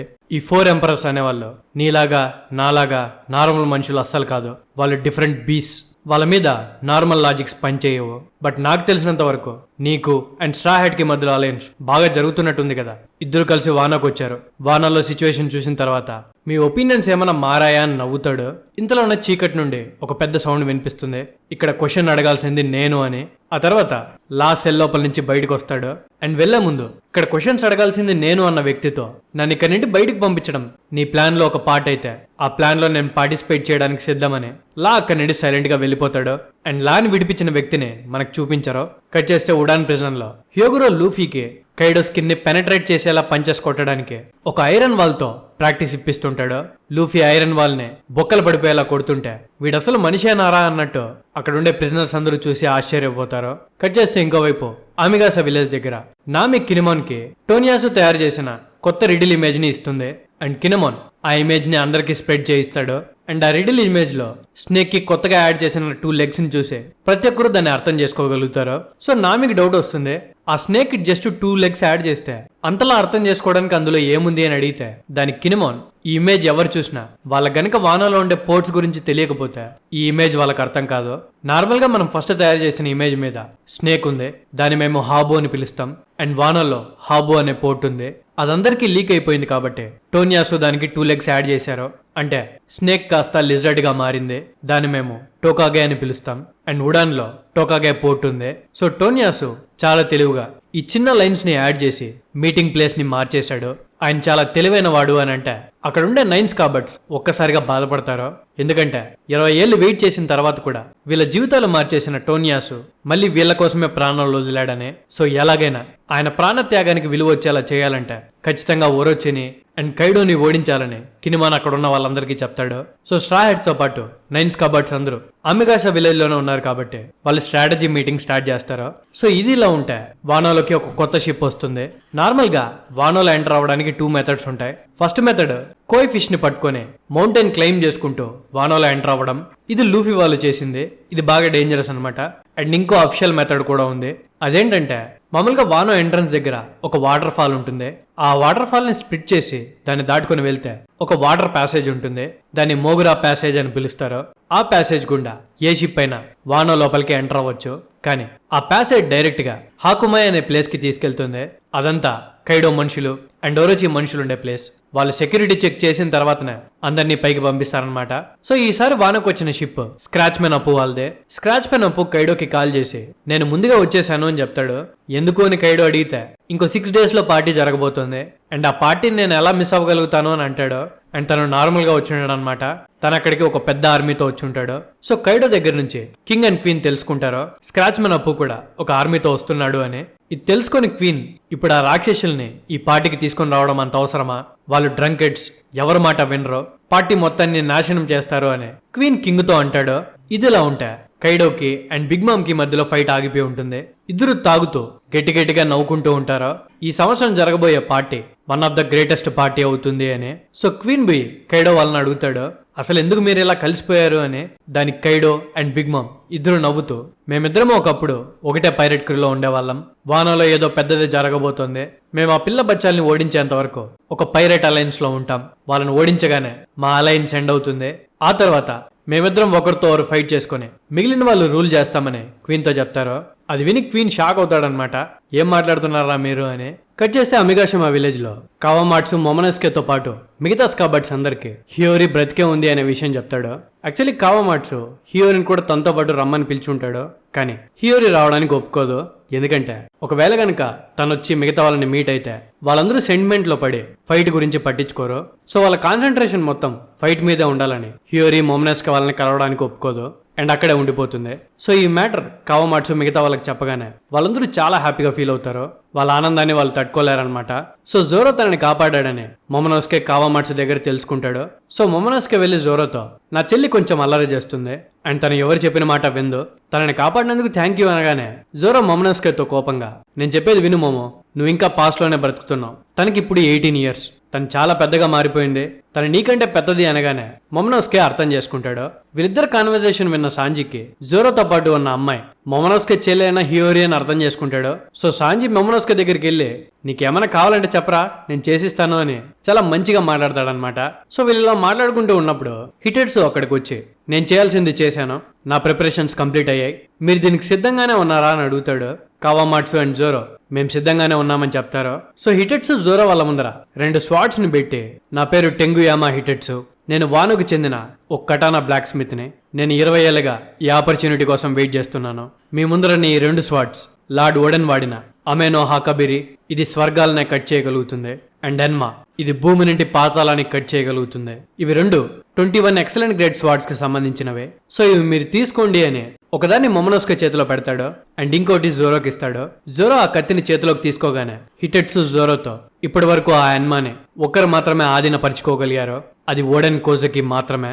ఒకసారి టెస్ట్ కోసం నీ ముందరన్న చెట్టుని కట్ చేయనగానే జోరో కట్ చేస్తాడు. కానీ కట్ అయింది ఒక చెట్టు మాత్రమే కాదు, ఆ చెట్టుతో పాటు ఆ చెట్టు కింద ఉన్న కొండ కూడా. ఆ స్లాష్ పవర్ చూడగానే అక్కడున్న వాళ్ళందరికీ మైండ్ పోతుంది, చివరికి జోరోతో సహా. ఎందుకంటే ఎన్మా అనేది నార్మల్ స్వాడ్ కాదు, అది దానంతటదే ఒక మనిషిలో ఉండే హాకీని లాక్కోగలుగుతుంది. సో జోరో ఆ స్వాడ్ని ముట్టుకోగానే తన హాకీని ఎన్మా లాక్కోవడం స్టార్ట్ చేస్తుంది. దానివల్ల జోరో చెయ్యి చాలా సన్నగా మారిపోతుంది అనమాట. కానీ జోరో దాన్ని అంత ఈజీగా వదలడు కదా, తను కూడా ఎన్మాని కమాండ్ చేసి దాన్ని కంట్రోల్లోకి తీసుకుంటాడు. సో దెబ్బకి తన చెయ్యి మళ్ళీ నార్మల్ గా మారిపోతుంది. అది చూసిన హిటెట్స్ ఈ కత్తి అనేది నీకు కావాల్సిన దానికంటే ఎక్కువ పోర్షన్ కట్ చేస్తుంది. ఈ కత్తిని గనక ఎవరైనా నార్మల్ మనిషి గనక వాడితే వాడొక హస్తిపంజరంలా మారిపోతాడు. సో మళ్ళీ ఆలోచించుకో జోరో, నీకు ఈ కత్తి కావాలా అని అడిగితే దానికి జోరో నవ్వుతూ నాకు ఇంకే కత్తి వద్దు, నాకు ఎన్మా చాలు, దీంతో కనుక నేను ఇంకొన్ని రోజులు ప్రాక్టీస్ చేస్తే నేను ఇంకా పవర్ఫుల్ గా మారుతాను అని జోరో హిటెట్సుతో చెప్తాడు. జోరో విల్ పవర్ చూసి కావామాట్సు కూడా షాక్ అవుతాడనమాట, వీడేంట్రా ఇలా ఉన్నాడు అని. సో వీళ్ళ పంచాయతీ అయిపోగానే అమిగాష విలేజ్ లో అసలు పంచాయతీ స్టార్ట్ అవుతుంది. ఇంకా వారికి వెళ్ళడానికి 3 days మాత్రమే ఉంటుంది కాబట్టి వాళ్ళ దగ్గర ఎంతమంది మెంబర్స్ ఉన్నారో, ఎలా అటాక్ చేయాలి ఏంటి అని మాట్లాడుకుంటూ ఉంటారో. సో రాబిన్ డిస్కషన్ స్టార్ట్ చేస్తుంది. బీస్ట్ పైరట్స్ మొత్తం 20,000 మంది అండ్ ఒరోచి దగ్గర 10,000 మంది ఉన్నారని. సో ఒకవేళ వీళ్ళు ఒనిగాషిమాకి వెళ్తే 30,000 మందితో ఫైట్ చేయాలని చెప్తుంది. వీళ్ళు ఎలాగో ఫైట్ చేసుకునేది ఒనిగాషిమాలో కాబట్టి అంత పెద్ద స్కేల్లో వార్ జరిగిన నార్మల్ జనాలకి ఏం అవ్వదులేని అషురా అంటాడు. అక్కడే ఉన్న కినిమోన్ ఇప్పుడు ప్రెసెంట్ మన దగ్గర 4,000 మంది ఉన్నారు. సో మన దగ్గర ఉన్న 4,000 మందితో మనం 30,000 మందితో ఫైట్ చేయాలా అని కినిమోన్ మాట్లాడుతుంటాడు. కట్ చేస్తే ఇంకోవైపు ఈ 4,000 మంది సోల్జర్స్ ని ఒనిగాషిమా మీదకి తీసుకెళ్లడానికి ఫ్రాంకీ అండ్ మిగతా సోల్జర్స్ కలిపి బోట్స్ ని రెడీ చేస్తుంటారు. ఫ్రాంకీ అక్కడ ఉండే సోల్జర్స్ అందరితో మనకి ఎక్కువ టైం లేదు, ఇంకా 3 రోజులు మాత్రమే మిగిలింది, మనం ఈ బోట్స్ ని 1,00,000 మందిని తీసుకెళ్లేలా రెడీ చేయాలి అని అంటాడు. అది విని పక్కనే ఉన్న ఒక వర్కర్, మన దగ్గర అంతమంది మనుషులు లేరు కదా, మనం ఎందుకు అన్ని బోట్స్ ని రెడీ చేయాలి అని అంటే దానికి ఫ్రాంకీ మన ఎయిమ్ ఎప్పుడు హైగా ఉండాలి, మన వర్క్ ఎప్పుడు గట్టిగా ఉండాలి అని అక్కడున్న వాళ్ళని కన్విన్స్ చేస్తాడు. కట్ చేస్తే ఉడాన్ లో లూఫీ తన ట్రైనింగ్ ని కంప్లీట్ చేసుకుంటాడు. తన ముందరున్న ఐరన్ వాల్ ని ముక్కల కింద పగలగొడతాడు. అది చూసి హ్యూగ్రో పర్లేదు బానే చేసావని అంటే అక్కడ ఉండే సోల్జర్స్ చూసి భయపడతారు. ఏంటి ఒక ఐరన్ వాల్ ని పగలగొడితే జస్ట్ పర్లేదు అంటాడా అని. ఇంకో పక్క అమిగాషిమా విలేజ్ బ్యాంబూ గురు దగ్గర జోరో తన ఎన్మాతో ట్రైన్ అవుతుంటాడు. తన పక్కనే తనని చూస్తూ మొమనస్ కి కూడా ట్రైన్ అవుతుంటాడు. ఆ తర్వాత వారికి జస్ట్ 2 days ఉందనంగా ఉడాన్ ప్రిజన్ నుండి చాపర్, ఒటామా అండ్ లూఫీ వాళ్ళు వచ్చేస్తారు. అండ్ హ్యూగ్రో కినిమాన్ కి ఇన్ఫార్మ్ చేస్తాడు 4,000 మందితో పాటు ప్రిజన్ నుండి ఇంకో 200 మంది రాబోతున్నారు అని. సో కినిమాన్ లెక్కలేసుకుంటుంటాడు, మొత్తం 4,200 మంది అయ్యారు అని. ఆ తర్వాత షినోబుకి కాల్ చేస్తాడు. కాల్ చేసి ఫ్లవర్ క్యాపిటల్ లో ఉన్న ఒరోచి క్యాప్చర్ చేసిన సామురాయిల పరిస్థితి ఏంటి అని అడుగుతాడు. దానికి షినోబు ఆ సామురాయిల్ని ఇంకా బంధించే పెట్టారు, ఎవరైనా బయటికి రావాలని ట్రై చేస్తే వాళ్ళు వాళ్ళ ఫ్యామిలీస్ ని ఇబ్బంది పెడుతున్నారు. సో ఆ సామురాయిల్ని బయటికి తీసుకురావడం కష్టమే అని చెప్తుంది. సో బంధించబడి ఉన్న సామురాయిస్ కూడా ఇంకా 2 days ఉందని తెలుసు. సో ఎలాగైనా అక్కడి నుండి తప్పించుకోవాలని ఏం చేయాలి అని ఆలోచిస్తూ ఉంటారు. ఆ తర్వాత వార్ జరగడానికి ఇంకా 1 రోజు మాత్రమే ఉంటుంది. సో కినిమాన్ అందరికి ఆర్డర్స్ పాస్ చేస్తాడు, అందరూ పోటీ దగ్గర కలుద్దామని. దానికి అందరూ ఒప్పుకుంటారు. సో రైడ్ జరిగే ముందు రోజు కినిమాన్ లూఫీని కలిసి వానో నలుమూలల నుండి చాలా మంది పోటీ దగ్గరికి రాబోతున్నారు. సో అందరికంటే ముందు మేము అక్కడికి వెళ్ళాలి, సో ఫస్ట్ మేము వెళ్ళిపోతాం, ఆ తర్వాత మీరు రండి అని కినిమాన్ లూఫీకి చెప్తాడు. దానికి లూఫీ కూడా ఒప్పుకొని తనకి జాగ్రత్తగా ఉండమని చెప్తాడనమాట. కట్ చేస్తే 20 సంవత్సరాలుగా లేబరర్స్ గా వర్క్ చేస్తున్న వాళ్ళకి అండ్ వానలో ఓరొచ్చి వాళ్ళ బాధలు పడుతున్న వాళ్ళకి పెద్ద వార్ రాబోతుంది, వాళ్ళ బ్రతుకులు మారబోతున్నాయనే టాక్ స్టార్ట్ అవుతుంది. కొంతమంది దాన్ని నమ్మి చాలా హ్యాపీ అవుతారు, కొంతమంది మీరు అనుకున్నట్టు ఏం జరగదో, ఆల్రెడీ 20 సంవత్సరాలు గడిచిపోయాయి, ఒకవేళ కినిమాన్ వాళ్ళు ఇంకా బ్రతుకున్నా వాళ్ళు ఇక్కడ జరుగుతున్న పరిస్థితులను చూసి ఎప్పుడో ఆశలను వదిలేసి ఉంటారో. కైడో ఆ ఓరొచ్చి ఇద్దరు బ్రతుకున్నంత కాలం మన బ్రతుకులు మారవని వాళ్ళలో వాళ్ళు మాట్లాడుకుంటారు. సో కినిమాన్ అండ్ మిగతా స్కాబర్డ్స్ అందరూ పోర్టుకి బయలుదేరే ముందు వాళ్ళ కోసం చనిపోయిన వాళ్ళని గుర్తు చేసుకుంటారు. పోర్టు వైపు బయలుదేరతారు. రాబోయే పెద్దవారికి అందరూ సిద్ధంగా ఉంటారు. జోరో ఎన్మాని మాస్టర్ చేస్తే లూఫీ రియూని మాస్టర్ చేసి ఉంటాడు. అంటే ఆర్మమెంట్ హాకీని పర్ఫెక్ట్ గా వాడడం అంతా మంచిగా జరుగుతుంది అని మనం అనుకుంటాం, కానీ వారి కోసం సిద్ధంగా ఉన్నదే స్ట్రా హ్యాట్స్ అండ్ సామ్రైస్ మాత్రమే కాదు, ఓరోచి కూడా ఎవరో తనకి ఒనిగాషిమా మీద రైడ్ గురించి అండ్ ఆ పైరట్స్ అందరూ ఎక్కడ కలవబోతున్నారనే విషయం గురించి ఓరోచికి ఇన్ఫర్మేషన్ ఇచ్చేసి ఉంటారు. సో ఓరోచికి తెలిసిపోతుంది అందరూ టొకాగా పోర్ట్ లో మీట్ అవ్వబోతున్నారు అని. సో ఇక్కడితో వానో యాక్ట్ 2 కంప్లీట్ అవుతుంది అండ్ నెక్స్ట్ జరగబోయేది వానో యాక్ట్ 3. సో సెకండ్ యాక్ట్ తర్వాత మనకు బయట వన్ పీస్ ప్రపంచంలో ఏమేమి జరుగుతుందో చూపిస్తారో. సో రెవరీ తర్వాత అక్కడ చాలా ఇన్సిడెంట్స్ జరుగుంటాయి. ఏమేమి ఇన్సిడెంట్స్ జరిగాయో నేను సీక్వెన్స్ వైజ్ చెప్తాను, ఆ పాయింట్స్ మీరు అర్థం చేసుకుంటే చాలు. గార్ప్ నెప్ట్యూన్ వాళ్ళని ఫిష్మ్యాన్ ఐలాండ్ కి ఎస్కాట్ చేస్తుంటాడు అండ్ వాళ్ళకి రెవరీలో ఏమేమి జరిగిందో ఎక్స్ప్లెయిన్ చేస్తాడనమాట. ఇవే న్యూస్ రిపోర్ట్స్ గా మోర్గన్ కూడా పబ్లిష్ చేస్తాడు. అవేంటంటే ఫస్ట్ న్యూస్ సాబో గురించి. సాబోకి ఏమో అయిందని న్యూస్ పేపర్ లో రాసుంటారు. తర్వాత న్యూస్ కింగ్ కోబ్రా గురించి, ఆ తర్వాత ప్రిన్సెస్ వివి కూడా మిస్ అయిందని రాసుంటారు. అది ఏమైంది అనేది మనకు చూపించారు కానీ ఆ న్యూస్ తెలుసుకుని సాబోకి తెలిసిన ప్రతి ఒక్కరు బాధపడతారు. రెవల్యూషనరీస్, గోవా కింగ్డమ్ లో ఉండే విండ్మిల్ విలేజ్ వాళ్ళు, మౌంట్ కార్వోలో ఉండే డడాన్ వాళ్ళు లిటరలీ చాలా బాధపడతారు. సో ఇదే న్యూస్ పేపర్ ని ఇంపెల్ డౌన్ ప్రిజన్ లో ఉండే డోఫ్లెమింగో కూడా చూస్తాడు. చూసి ఈ ప్రపంచంలో కొత్త కొత్త జరుగుతున్నాయి, ఇంకొచ్చే సిచ్యువేషన్లన్నీ చాలా ఇంట్రెస్టింగ్ గా ఉన్నాయని నవ్వుకుంటాడు. ఇంకో పక్క బ్లాక్ బియర్డ్ ఏమో అదే న్యూస్ పేపర్ చదివి తన ఫ్లీట్ మొత్తాన్ని రెడీ అవ్వమంటాడు మరీన్స్ దగ్గర నుంచి ఒక ఇంపార్టెంట్ విషయాన్ని లాక్కోవడానికి. అదేంటి అనేది కూడా మనకి ఫ్యూచర్ లో తెలుస్తుంది. ఇంకో పక్క కోబీ ఏమో బీస్ట్ పైరేట్స్ లో ఎక్స్ డ్రేక్ ని కాంటాక్ట్ అవుతాడు. ఎక్స్ డ్రేక్ బీస్ట్ పైరేట్స్ కి చెందినవాడు కదా, కోబీతో ఎందుకు మాట్లాడుతున్నాడు అని మీకు డౌట్ రావచ్చు. యాక్చువల్లీ ట్విస్ట్ ఏంటంటే ఎక్స్ డ్రేక్ ఒక మెరీన్ హెచ్క్యూ ఆఫీసర్, తన ఒక సీక్రెట్ ఆఫీసర్ అనమాట. అండ్ మరీన్స్ లో స్వాడ్ అనే టీమ్ కి కెప్టెన్ కూడా. అండ్ అదే టీమ్ లో కోబీ కూడా వర్క్ చేస్తుంటాడు. So Koby Kaido and Big Mom గురించి మాట్లాడుతూ వీళ్ళిద్దరూ ఎంపరర్స్, వానో అనేది ఒక లాలెస్ ల్యాండ్, గవర్నమెంట్ ఇన్వాల్వ్ అవ్వలేదు, వాళ్ళిద్దరూ ఒక చోట మీట్ అయ్యారంటే ఖచ్చితంగా ఒకరితో ఒకరు ఫైట్ చేసుకుని ఎవరో ఎవరు చచ్చిపోతారో, మనకు ఒక బర్డన్ తగ్గుతుందని మేము వాళ్ళని అటాక్ చేయకుండా వదిలేసామని అంటే దానికి ఎక్స్ డ్రేక్ బిగ్ మామ్ ఇక్కడికి వచ్చినప్పుడు కైడోతో ఫైట్ చేస్తుంటే మేము కూడా అదే అనుకున్నాం, కానీ వాళ్ళు లూఫీ వాళ్ళని ఓడించడానికి ఒకరితో ఒకరు కలిసిపోయి అలయన్స్ ఫామ్ చేశారు అని ఎక్స్ డ్రేక్ కోబీకి చెప్తాడు. ఆ మాట వినగానే కోబీ స్టన్ అవుతాడనమాట. అండ్ అదే కాదు, వానోకి సిపిఓ వాళ్ళు వచ్చారనే విషయం కూడా ఎక్స్ డ్రేక్ చెప్తాడు. అది విని కోబీ ఇంకా ఎక్కువ షాక్ అవుతాడు. ఎందుకంటే వరల్డ్ గవర్నమెంట్ నార్మల్ గా సిపిఓ వాళ్ళని వాళ్ళకి సంబంధం లేని ప్లేసెస్ కి పంపించరు, అలా కాకుండా పంపించారంటే ఏదో పెద్దగానే జరుగుతుందని కోబీ అనుకుంటాడు. ఇంతలోనే డ్రేక్ కోబీని అడుగుతాడు అసలు నువ్వెక్కడున్నావు అని. దానికి కోబీ నేను ఐలాండ్ ఆఫ్ ఉమెన్ అమెజాన్ లిల్లీకి వెళ్తున్నాను, బోవా హ్యాంకాక్ ని అరెస్ట్ చేయడానికి అని అంటాడు. అవును, మీరు విన్నది నిజమే. కోబీ బోవా హ్యాంకాక్ ని అరెస్ట్ చేయడానికి వెళ్తున్నాడు. బోవా హ్యాంకాక్ ఒక వార్లాడ్ కదా, తనని మరీన్స్ ఎందుకు అరెస్ట్ చేస్తారో అని మీరు అనుకోవచ్చు. యాక్చువల్లీ ఏం జరుగుతుందంటే ఇయర్ జరిగిన రెవరీలో అక్కడికి వచ్చిన అన్ని కింగ్డమ్స్ ఒక మాట మీదకి వచ్చి వార్లాడ్ సిస్టమ్ ని అబాలిష్ చేయాలని డిసైడ్ అయి ఉంటారు. అంటే వార్లాడ్స్ ఇక మీదటి నుండి వరల్డ్ గవర్నమెంట్ కి పని చేయరనమాట. సో వాళ్ళు ఇప్పుడు వార్లాడ్స్ కాదు కాబట్టి వరల్డ్ గవర్నమెంట్ వాళ్ళని నార్మల్ పైరేట్స్ గానే గుర్తిస్తుంది. సో అందుకే వాళ్ళని అరెస్ట్ చేయడానికి మరీన్స్ వాళ్ళ బలగాల్ని పంపించుంటారు. వార్లాడ్ సిస్టమ్ అబాలిష్ అయిందని తెలుసుకొని చాలా మంది నార్మల్ ప్రజలు చాలా సంతోషంగా ఫీల్ అవుతారు. వార్లాడ్ సిస్టమ్ ని అబాలిష్ చేసిన తర్వాత వరల్డ్ గవర్నమెంట్ ఫస్ట్ క్యాప్చర్ చేయడానికి వెళ్లేదే బగ్గీనే. యాక్చువల్లీ తనకు సంబంధం లేకుండా బగ్గీని వార్లాడ్ గా మార్చింది వరల్డ్ గవర్నమెంటే. మళ్ళీ వార్లాడ్ సిస్టమ్ ని అబాలిష్ చేసిన వెంటనే క్యాప్చర్ చేయడానికి వచ్చింది తన్నే. అది చూసి బగ్గీ మీరే నన్ను యాడ్ చేసి మీరే నన్ను క్యాప్చర్ చేయాలనుకుంటే మహా దారుణం ఈ దారుణం అని తన లోపల తనే బాధపడతాడు. అండ్ తను లొంగిపోవడానికి అస్సలు ఒప్పుకోడు. ఆ తర్వాత మరీన్స్ క్యాప్చర్ చేయడానికి వెళ్లేది డ్రాకులా మీహాక్ ని పట్టుకోవడం అంటే నార్మల్ విషయం కాదు. తను షాంక్స్ లాంటి ఎంపరర్ కి ఒకప్పుడు రైవల్ గా ఉండేవాడు. అలాంటి వాళ్ళు ఎలా పట్టుకుంటారు చెప్పండి. సో తర్వాత మరీన్స్ వెళ్లేది ఎడ్వర్డ్ వీవల్ దగ్గరికి, అదే వైట్ బియర్డ్ కొడుకునని చెప్పుకొని తిరిగే కొత్త పైరేట్ దగ్గరికి. వార్లాడ్ సిస్టమ్ ని తీసేశారని తెలుసుకొని ఎడ్వర్డ్ వీవల్ వాళ్ళమ్మ చాలా కంగారు పడుతుంది. కట్ చేస్తే ఇదే న్యూస్ అమెజాన్ లిల్లీకి కూడా చేరుకుంటుంది. బోవా హ్యాంకాక్ సిస్టర్స్ వచ్చి తనకి మ్యాటర్ ఎక్స్ప్లెయిన్ చేస్తారు. అది విని బోవా హ్యాంకాక్ చాలా కూల్ గా అసలు వార్లాడ్ సిస్టమ్ పెట్టిందే మా స్ట్రెంత్ కి భయపడి అండ్ వరల్డ్ గవర్నమెంట్ కి మా స్ట్రెంత్ కావాల్సి వచ్చి, అలాంటిది మమ్మల్ని అరెస్ట్ చేయాలనుకుంటే ఇవన్నీ జరిగేవి కాదని తను చాలా కూల్ గా ఉంటుంది. కానీ మరీన్ హెడ్ క్వార్టర్స్ మాత్రం హడావిడిగా ఉంటుంది. అకైనుకు కాల్స్ మీద కాల్స్ వస్తుంటాయి. ఎందుకంటే మరీన్స్ అన్ని వైపుల నుండి అందరూ వార్లాడ్స్ మీద ఒకటేసారి అటాక్ చేసి ఉంటారు కాబట్టి. ఇదే పెద్ద సిచ్యువేషన్ అనుకుంటుంటే మరీన్ హెడ్ క్వార్టర్స్ కి ఇంకో పెద్ద తలనొప్పి వచ్చి పడింది. అదేంటంటే కైడో అండ్ బిగ్ మామ్ ఇద్దరు కలవడం. సో దీని గురించి హెడ్ క్వార్టర్స్ లో ఒక మీటింగ్ జరుగుతూ ఉంటుంది. బ్రాండ్ న్యూ వానోల సిచ్యువేషన్ గురించి మిగతా మరీన్స్ కి ఎక్స్ప్లెయిన్ చేస్తూ మనకు తెలిసిన ఇన్ఫర్మేషన్ ప్రకారం వాళ్ళు టీమప్ అయ్యారో, వాళ్ళ గోల్స్ ఏంటి అనేది మనకి ఇంతవరకు తెలీదు. ఇప్పటి వరకు అయితే వాళ్ళు ఎటువంటి ప్రాబ్లమ్స్ క్రియేట్ చేయలేదు. అండ్ ముఖ్యంగా వాళ్ళని ఎలా కౌంటర్ చేయాలో మనకు తెలీదు. ఎందుకంటే రాక్స్ పైరేట్స్ గురించి మనకి చాలా తక్కువ డీటెయిల్స్ ఉన్నాయని అంటాడు. బ్రాండ్ న్యూ చెప్పింది వినగానే పక్కన ఉన్న సెంగోకు కైడో అండ్ బిగ్ మామ్ మధ్యలో ఎప్పటి నుంచో ఒక చిన్న రైవలరీ ఉంది, వాళ్ళిద్దరూ కలుస్తారని నేను ఊహించలేదు.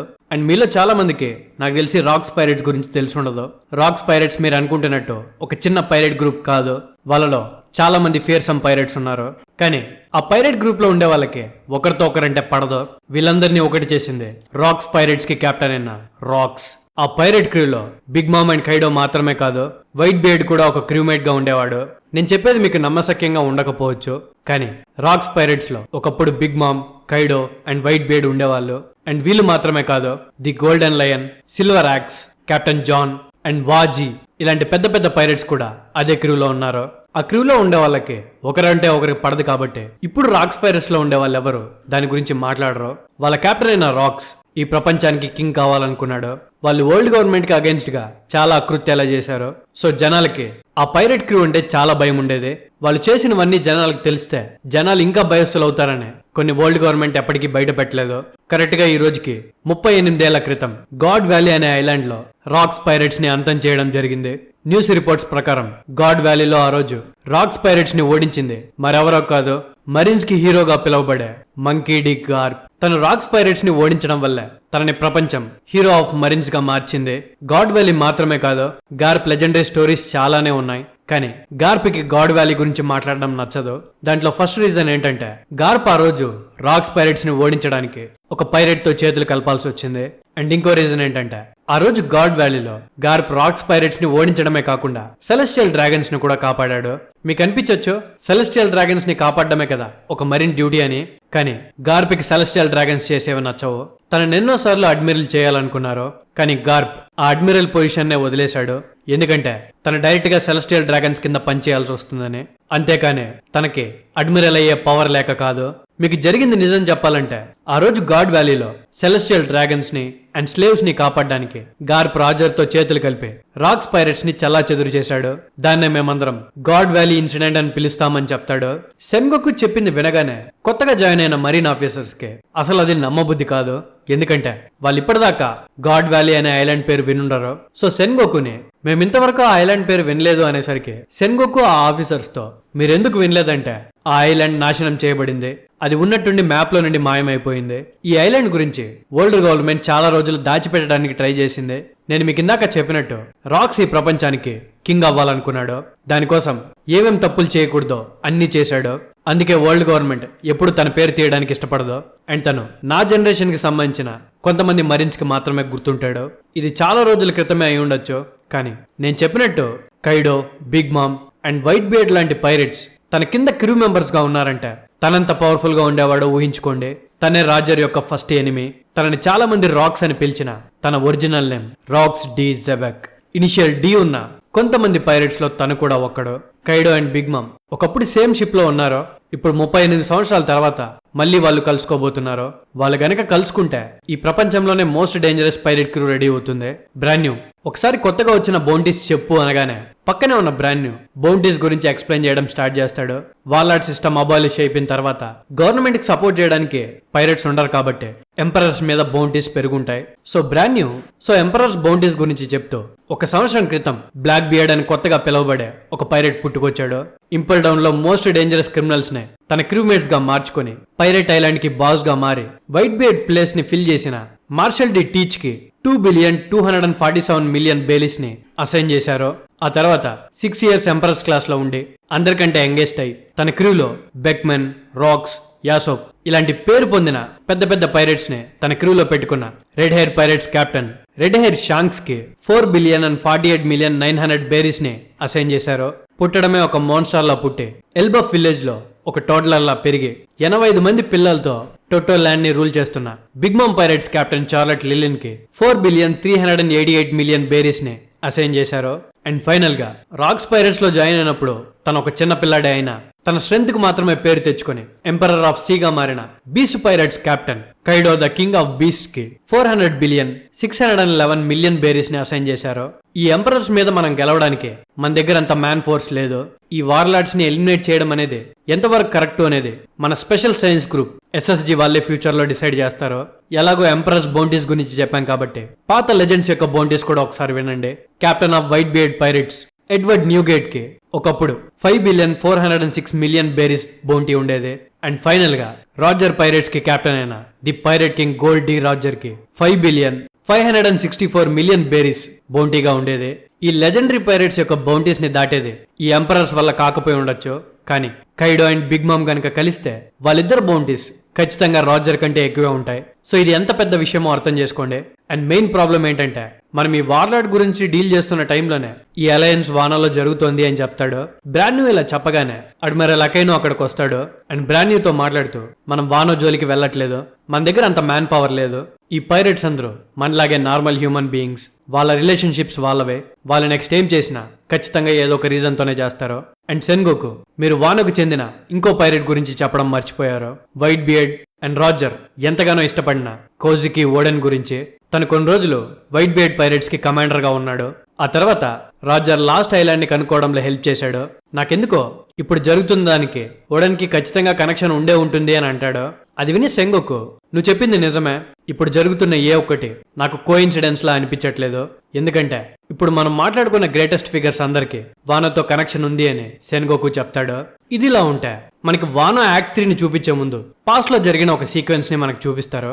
ఈ సీక్వెన్స్ ది గ్రేట్ పైరేట్ ఎరా, అంటే రాజర్ చనిపోక ముందు జరిగింది. అది కూడా రాజర్ షిప్ లోనే. సో రాజర్ కి ఒక మనిషి తనని వాళ్ళతో పాటు తీసుకెళ్లినందుకు థ్యాంక్ యూ చెప్తాడు. ఆ థ్యాంక్ యూ వినగానే రాజర్ నవ్వుతూ, నువ్వు నాకెందుకు థ్యాంక్ యూ చెప్తున్నావు ఓడెన్, మేం థ్యాంక్ యూ చెప్పాల్సిందే నీకు, నువ్వే మమ్మల్ని ఇక్కడ దాకా తీసుకొచ్చావని అంటాడు. సో మాట్లాడుతున్న వ్యక్తి ఓడెన్ అన్నమాట. అండ్ రాజర్ తాగుతూ ఉంటే ఆ పైరెట్ క్యూబ్ కి డాక్టర్ అయిన ఒక పైరెట్ రాజర్ ని తిడతాడు. అండ్ ఆ పైరెట్ ఎవరో కాదు, క్రోకస్. క్రోకస్ మీకు గుర్తుండే ఉంటాడు అనుకుంటున్నాను. క్రోకస్ ఎవరో కాదు, లూఫీ వాళ్ళు గ్రాండ్ లైన్ లోకి ఎంటర్ అవ్వగానే లబూన్ ని అండ్ క్రోకస్ ని కలుస్తారు. అండ్ క్రోకసే లూఫీ వాళ్ళకి గ్రాండ్ లైన్ గురించి చెప్తాడు అండ్ లాగ్ పోస్ ఇచ్చి వాళ్ళు జర్నీ చేయడానికి హెల్ప్ చేసి ఉంటాడు. సో క్రోకస్ కూడా రాజర్ పైరెట్స్ లో ఒకడనమాట. క్రోకస్ రాజర్ ని ఎక్కువ తాగొద్దని తిడితే పక్కనే ఉన్న యంగ్ రైలీ ఓడెన్ని తనకి హెల్ప్ ఏమన్నా కావాలా అని అడుగుతాడు. రైలీ మాత్రమే కాదు, అదే పైరెట్ క్రిడ్ లో చిన్న పిల్లలుగా ఉన్న బగ్గీ అండ్ షాంక్స్ కూడా ఓడెన్కి ఏమైనా హెల్ప్ కావాలా అని అడుగుతారు. వీళ్ళందరూ హెల్ప్ చేయాలని అడుగుతున్నప్పుడు వాళ్ళ మాటలు విని ఓడెన్, నాకు హెల్ప్ చేస్తానన్నందుకు మీ అందరికీ థ్యాంక్ యూ, కానీ ఇది ఒక కోజికి క్లాన్ వ్యక్తిగా నేనే సాల్వ్ చేయాలి. వానో తన బార్డర్స్ ని ఎందుకు క్లోజ్ చేసి పెట్టుకోవాలో నాకు ఇప్పటి వరకు తెలీదు. అయినా ఆ కంట్రీని వదిలి వచ్చేసిన తర్వాత నేను వెళ్ళి నన్ను షోగన్ని చేయండి అని నేను అడగలేను, కానీ ఏదో ఒక దారి వెతుకుతాను. నేను నా 9 మంది వెజల్స్ కలిసి వానోని ఓపెన్ చేస్తాం. ఒక 20 సంవత్సరాల్లో ఇది ఖచ్చితంగా జరుగుతుంది, మీరు చూస్తూ ఉండండి అనగానే దానికి అందరూ హ్యాపీగా ఫీల్ అయ్యి పార్టీ చేసుకోవడం స్టార్ట్ చేస్తారు. సో పాస్ట్ నుండి మళ్ళీ మనకి ప్రజెంట్ డేకి చూపిస్తారు. ఎగ్జాక్ట్ గా 25 ఇయర్స్ గడుచుంటాయి. ప్రజెంట్ డేలో ఈరోజు ఫైర్ ఫెస్టివల్ స్టార్ట్ అవుతుంది. వానల్లో సెలబ్రేషన్ స్టార్ట్ అవుతాయి అండ్ యాక్ట్ 3 కూడా స్టార్ట్ అవుతుంది. ఒరోచి అండ్ తన మనుషులందరూ హాబు పోర్ట్ దగ్గర ఉంటారు. ఒరోచిని ఒనిగాషిమాకి పంపించడానికి అక్కడ అన్ని ఏర్పాట్లు జరుగుతూ ఉంటాయి. లిటరలీ ఒక సెలబ్రేషన్ లా జరుగుతూ ఉంటుంది. ఒరోచి చాలా హ్యాపీగా ఉంటాడు. సో తను వెళ్ళేటప్పుడు ఫుకురోకుజు, మీరేం టెన్షన్ పడకుండా ఇక్కడ నుండి ఒనిగాషిమాకి వెళ్ళండి, మీరు లేనప్పుడు క్యాప్టెన్ ని చూసుకోవడానికి క్యోషిరో రెడీగా ఉంటాడు, మీరు ఫుల్ గా ఎంజాయ్ చేయండి అని చెప్తాడు. అది విని ఒరోచి బోట్ ఎక్కగానే తాగడం స్టార్ట్ చేస్తాడనమాట. ఎందుకంటే ఒనిగాషిమాల్లో లిటరలీ 30,000 మందితో పెద్ద పార్టీ జరగబోతుంటుంది. కట్ చేస్తే ఫ్లవర్ క్యాపిటల్ లో కూడా సెలబ్రేషన్ స్టార్ట్ అయిపోయి ఉంటుంది. ఓన్లీ ఫైర్ ఫెస్టివల్ రోజు మాత్రమే ఆ క్యాపిటల్ లో ఉన్న వాళ్ళకి తాగడానికి పర్మిషన్ దొరుకుతుంది. సో ఈ రోజు ఎంత కావాలంటే అంత ఎంజాయ్ చేయండి అని అక్కడ ఉన్న వాళ్ళందరూ సంతోషంగా మ్యూజిక్ ప్లే చేసుకుంటూ ఆనందంగా సెలబ్రేట్ చేసుకోవడం స్టార్ట్ చేస్తారు. ఒక పక్క ఫ్లవర్ క్యాపిటల్ ఇంత కోలాహలంగా ఉంటే ఇంకో పక్క ఉడాన్ లో ఉండే టోకాగే పోర్ట్ దగ్గరికి కినిమాన్ అండ్ మిగతా స్కాబర్డ్స్ వెళ్ళుంటారు. కానీ అక్కడికి వెళ్ళి చూస్తే లిటరలీ ఒక్క పర్సన్ కూడా ఉండడు అండ్ ఒక్క బోట్ కూడా ఉండదు. అది చూసి కినిమాన్ వాళ్ళకి ఏం చేయాలో అర్థం కాదు. మన 4,000 మంది సోల్జర్స్ కలవాలనుకున్నది ఈ ప్లేస్ లోనే కదా, బోట్స్ లో ట్రావెల్ చేయాలనుకున్నది ఈ ప్లేస్ లోనే కదా, ఇక్కడ ఎవరూ లేరు ఎందుకు అని వాళ్ళందరూ ఆలోచనలో పడతారు. అక్కడ బోట్స్ లేకపోవడమే కాదు, వాతావరణం కూడా చాలా దారుణంగా ఉంటుంది. ఒక నార్మల్ మనిషి సముద్రంలో స్విమ్ చేయలేని పరిస్థితుల్లో ఉంటుంది. అది చూసి మొమనోస్కే భయపడి ఇక్కడి నుండి వెళ్ళిపోదాం, వేరే ఏదో ఒక రోజు మనం ఈ వార్ని చేద్దామని అంటే కినిమాన్ ఒప్పుకోడు. తన ట్రాన్స్పాండర్స్ ని బయటికి తీసి వేరే వాళ్ళని కాంటాక్ట్ అవ్వడానికి ట్రై చేస్తాడు. కానీ ఒక్కరిని కూడా కాంటాక్ట్ అవ్వలేకపోతుంటాడు. ఒకే ఒక్క రోజులో అసలు ఇంతలా మారిపోయింది, అందరికీ ఏమైంది అని తనకి పిచ్చి పడినట్టు అవుతుంది. సో తన ట్రాన్స్పాండర్ స్టైల్ తీసుకొని వేరే వాళ్ళని కాంటాక్ట్ చేయలేకపోతున్నా గట్టి గట్టిగా అరుస్తాడు. సర్ లూఫీ మీరెక్కడున్నారు, హ్యోగురో మీరెక్కడున్నారు, సర్ లా మీరెక్కడున్నారు, మేం కోజికి ఓడెన్ వెజల్స్ మేము 20 ఇయర్స్ పాస్ట్ నుండి ఇక్కడికి వచ్చాం మా లార్డ్ ఓడెన్ కోరికని నెరవేర్చడానికి. మేము ఇన్ని రోజులు బ్రతికిన బ్రతుక్కి ఈ రోజే సార్థకత రావాలి. మేము 9 మందే వాళ్ళతో పోరాడలేం, వాళ్ళు 30,000 మంది ఉన్నారు, మాకు మీ హెల్ప్ కావాలి అని గట్టి గట్టిగా అరిచి ఏడుస్తాడు. అది చూసి అషురా, చాలు కినిమాన్, నీకు ఈ సముద్రాన్ని చూసి అర్థం కావట్లేదా, మనకెవరు హెల్ప్ చేయడానికి రావట్లేదు, చివరికి ఆ దేవుళ్ళు కూడా మనకి అగైన్స్ట్ గా మారిపోయారు, మనకెవరు హెల్ప్ చేయడానికి రారు అని అంటే పక్కనున్న కాంజురో అయితే ఖచ్చితంగా వాళ్ళకి ఏదో ఒకటి జరుగుంటుంది, అందుకే వాళ్ళు రాలేదు అని అంటాడు. ఇంతలో అక్కడే ఉన్న డాగ్ స్టామ్ ఒక చిన్న బోటు అక్కడ ఏలాడుతూ ఉండడం చూస్తాడు. ఈ చిన్న బోట్ ఉంది, మనం మాత్రమే ఒనిగాషిమాకి వెళ్దామని అంటాడు. కట్ చేస్తే ఒనిగాషిమాలో ఒరోచి ఫుల్ గా తాగేసి బాగా చిల్ అవుతూ ఉంటాడు. అసలు ఒరోచి ముందు రోజు నైట్ ఏం చేయొచ్చు ఉంటాడంటే, సో ఫైర్ ఫెస్టివల్ కి 1 డే ముందు కినిమాన్ వాళ్ళు అనుకున్నట్టుగానే 4,200 మెంబర్స్ సోల్జర్స్ తో అన్ని ప్రిపరేషన్ స్టార్ట్ అవుతాయి. అందరూ యుద్ధానికి రెడీగా ఉంటారు. అండ్ ఫ్రాంకీ వాళ్ళు కూడా ఇటాచి పోర్ట్ లో ఈ సోల్జర్స్ ని ఒనిగాషిమాకి తీసుకెళ్లడానికి కావాల్సిన షిప్స్ ని రెడీ చేసేసి ఉంటారు. అండ్ అమిగాసా దగ్గర ఉసోప్ వాళ్ళు సన్నీని కూడా దాచిపెట్టి ఉంటారు. అంటే వార్ డే రోజు సన్నీలో స్ట్రా హ్యాట్స్ అందరూ వెళ్ళడానికి ఇంకో పక్క వుడాన్ ప్రిజన్ లో హ్యోగురో అందరికీ ఆర్డర్స్ పాస్ చేసి ఉంటాడు. అండ్ తన సబార్డినేట్స్ అందరినీ రింగోలో ఉండే కటానాస్ అన్నిటిని రికవర్ చేసి పోర్టుకి తీసుకెళ్లాలని చెప్పుంటాడు. అండ్ వానర్లో ఉండే మిగతా సామురాయిలు అందరూ ఆ రెడిల్ ఇమేజ్ కి తగ్గట్టు హాబు పోర్టుకి వెళ్ళడానికి ప్లాన్ చేసుకుంటుంటారు. ఫైర్ ఫెస్టివల్ కంటే వాళ్ళు ముందుగా గనక వెళ్తే ఒరోచి మనుషులకు డౌట్ వస్తుందని ఎగ్జాక్ట్ గా ఒరోచి ఒనిగాషిమాకి బయలుదేరిన రోజే హాబు పోర్ట్ దగ్గర చేరుకోవాలని వాళ్ళు అనుకుంటారు. ఇది ఇలా ఉంటే అమిగాసా విలేజ్ లో ఉండే లూఫీ వాళ్ళు కూడా వాళ్ళు సామురాయ్ అవుట్ఫిట్స్ వేసుకుని నెక్స్ట్ రోజు జరగబోయే వార్ కోసం రెడీగా ఉంటారు. వాళ్ళు మాత్రమే కాదు, డాగ్ స్టామ్ తీసుకొచ్చిన మింక్స్ కూడా స్ట్రా హెడ్ క్రూలో అందరూ ఉంటారు, కానీ ఒక్కరు మాత్రం మిస్ అయి ఉంటారు. అదే మన జిన్బే. లూఫీ తన గురించి ఆలోచిస్తూ ఉంటాడు. ఎందుకంటే లూఫీ వాళ్ళని తప్పించడానికి జిన్బే బిగ్ మామ్ టెరిటరీలో ఉండిపోయి ఉంటాడు. బిగ్ మామ్ కూడా వానకు వచ్చేసి ఉంటుంది. అలాంటి జిన్బే ఇంకా ఎందుకు రాలేదు అని లూఫీ తన గురించి ఆలోచిస్తుంటాడు. తను టెన్షన్ పడ్డం చూసి జోరో లూఫీతో ఇంకా టైం ఉంది కదా, తను ఖచ్చితంగా వస్తాడు అని చెప్పి లూఫీకి సర్ది చెప్తాడనమాట. ఇదిలా ఉంటే ఎబిసు టౌన్ లో ఎవరో గోల్డ్ పనిచేసి వెళ్ళుంటారో. సో ఆ జనాలందరూ చాలా హ్యాపీగా ఉంటారనమాట, ఈ రోజు మనం ఫుల్ గా తినొచ్చు అని. ఇంకో పక్క ఒకబూర టౌన్ ని హోల్డెన్ గార్డ్ అటాక్ చేసి ఉంటాడు. ఎందుకంటే హోల్డెన్ అని తన మనుషులు బ్యాండిట్ మౌంటైన్ కి నిప్పంటించుంటారు. నిప్పట్టించిన తర్వాత కూడా షుటన్ మరో వాళ్ళని అటాక్ చేయడానికి వచ్చుండడు. సో అలా ఎందుకు రాలేదు, రాకపోయినప్పటికీ ఫామ్ లో చాలా క్రాప్స్ ని ఎవరు దొంగతనం చేశారో అని తెలుసుకోవడానికి హోల్డమ్ అక్కడికి వచ్చుంటాడు. అండ్ ఒకబుర్ర టౌన్ లో ఉండే వాళ్ళని ఇంట్రాగేషన్ చేస్తుంటాడు. క్రాప్స్ ఎక్కడ మిస్ అయ్యాయి చెప్పండి అని. ఒకబుర్ర టౌన్ లో ఉండే ప్రతి ఒక్కరికి తెలుసు ఆ క్రాప్స్ అన్ని సోల్జర్స్ ని ఫీడ్ చేయడానికి యూజ్ చేశారు అని. ఒకవేళ గనక ఆ విషయం హోల్డమ్ కి తెలిస్తే సామురాయ్ సోల్జర్స్ అందరికీ ప్రాబ్లం వస్తుంది కాబట్టి వాళ్ళు చెప్పకుండా సైలెంట్ గా ఉండిపోతారు. హోల్డమ్ వాళ్ళందరినీ టార్చర్ పెడుతుంటే ఒట్సరు హోల్డమ్ దగ్గరకు వచ్చి ఆ క్రాప్స్ ఎక్కడ ఉన్నాయో నేను చూపిస్తాను, మీరు వాళ్ళని హడ్ చేయకండి అని హోల్డమ్ తో అంటుంది. అక్కడుండే జనాల కోసం తన ప్రాణాలని అడ్డం పెడుతుందేమో అని అక్కడుండే జనాలు గట్టిగట్టిగా అరుస్తారు. మీరు మా కోసం మీ ప్రాణాలని త్యాగం చేయకండి, మనం ఇన్ని రోజులు సఫర్ అయ్యాం, బట్ ఆ రోజులు మారబోతున్నాయి, ఈ నరకం ఎండ్ అయిపోతుంది అని వాళ్ళు అంటారు. కట్ చేస్తే అదే రోజు నైట్ ఎగరగలిగే కొంతమంది గిఫ్టర్స్ పెద్ద పెద్ద బాంబులు ఎత్తుకొని తిరుగుతూ ఉంటారు. అండ్ వాళ్ళు వానలో డిఫరెంట్ ప్లేసెస్ కి వెళ్లి పెద్ద పెద్ద బ్లాస్ట్లని చేస్తారు. ఆ ప్రాసెస్ లోనే కురీ బీచ్ లో ఉండే సన్నీ మీద అటాక్ చేస్తారు. అండ్ వానలో ఒక ప్లేస్ నుండి ఇంకో ప్లేస్ కి కనెక్ట్ చేసే పెద్ద పెద్ద బ్రిడ్జెస్ ని కూడా పేల్చేసి ఉంటారు. అలా పేల్చేలా ఆర్డర్స్ పాస్ చేసింది ఓరోచి. తనకి కినిమోన్ వాళ్ళ ప్లాన్ గురించి తెలిసిపోయిన తర్వాత తన ఫైర్ ఫెస్టివల్ కి ముందు రోజు ఇంకో ప్లాన్ వేసుంటాడు. అదేంటంటే పోర్ట్ లో ఉండే షిప్స్ ని అండ్ ఒక ప్లేస్ నుండి ఇంకో ప్లేస్ కి కనెక్ట్ చేసే బ్రిడ్జెస్ ని మొత్తానికే పేల్చేస్తే వాళ్ళు ఒక ప్లేస్ నుండి ఇంకో ప్లేస్ కి ట్రావెల్ చేయలేరు. అండ్ కినిమోన్ వాళ్ళ ప్లాన్ ప్రకారం ఎవరు టోకాగే పోర్టుకి చేరుకోలేరు. సో ప్లాన్ ప్రకారమే ఓరొచ్చి వాటన్నిటిని డెస్ట్రాయ్ చేయించుంటాడు. So back to the present. అందువల్లే అనమాట టోకాగే పోర్ట్ దగ్గరికి ఎవరు చేరుకొని ఉండరు. కినిమాన్ వాళ్ళు వెయిట్ చేసి డాగ్ స్టామ్ చెప్పినట్టుగానే ఒక చిన్న బోట్ లో అందరూ వెళ్ళడానికి రెడీ అవుతుంటారు. మొమోనోస్కి అది చూసి మీరందరూ ఇక్కడే ఆగండి, మీరు ఇప్పుడు వెళ్తే ఇది ఒక సూసైడ్ ప్లాన్ అవుతుంది, ప్రస్తుతం ఇక్కడ నుండి వెళ్ళిపోదాం, నెక్స్ట్ ఆపర్చునిటీ కోసం వెయిట్ చేద్దామని అంటే కినిమాన్ కోపంగా నెక్స్ట్ ఆపర్చునిటీ అంటే ఇంకో సంవత్సరం వెయిట్ చేయాలి, ఒక సంవత్సరం పాటు దాక్కొని ఉండాలంటే అది అవ్వదు, ఉడాన్ మన కంట్రోల్లోకి వచ్చిందనే విషయం కైడోకు గనక తెలిస్తే తను ఒక్కొక్కరిని వెతికి చంపేస్తాడు. అండ్ మన సోల్జర్స్ అందరినీ ఫీడ్ చేయడానికి కావాల్సినంత ఫుడ్ కూడా మన దగ్గర లేదు, మన ప్లాన్ ఓరొచ్చి వాళ్ళకి తెలియకూడదు అని ఒకబుర టౌన్ వాళ్ళు వాళ్ళ ప్రాణాలని పనంగా పెట్టారు. వాళ్ళలో నా వైఫ్ కూడా ఉంది. నేను చెప్పేది అర్థం చేసుకోండి లార్డ్ మొమనోస్కే, సిగ్గుతో ఈ ప్లేస్ నుండి మమ్మల్ని పారిపోమంటారా అని అంటే దానికి మొమనోస్కే అయితే నా పరిస్థితి ఏంటి అని అడుగుతాడు. దానికి రైజో మాకేమైనా పర్వాలేదు, మీరు మాత్రం ప్రాణాలతో బ్రతికుండాలి, మీరు హీరోని కలుసుకోండి, మీరు మాతో పాటు రాలేరు, లార్డ్ ఓడెన్ కూడా ఒంటరిగానే పెరిగారు, ఆయన గనక మమ్మల్ని కలవకపోయి ఉంటే మేం ప్రాపర్ సామురాయ్ అయ్యే వాళ్ళమే కాదు, ఆయనే మమ్మల్ని మార్చారు, అందుకోసమే చివరి దాకా మేం లార్డ్ ఓడెన్ సామ్రాజ్ గానే పోరాడతాం, మా ప్రాణాలని పనంగా పెడతామని అంటారు. సో కినిమాన్ వాళ్ళందరూ ఎవరూ రాలేదు కాబట్టి ఇంకా వాళ్ళు ఒంటరిగా ఒనిగాషిమాకి వెళ్లాలని అనుకుంటారు.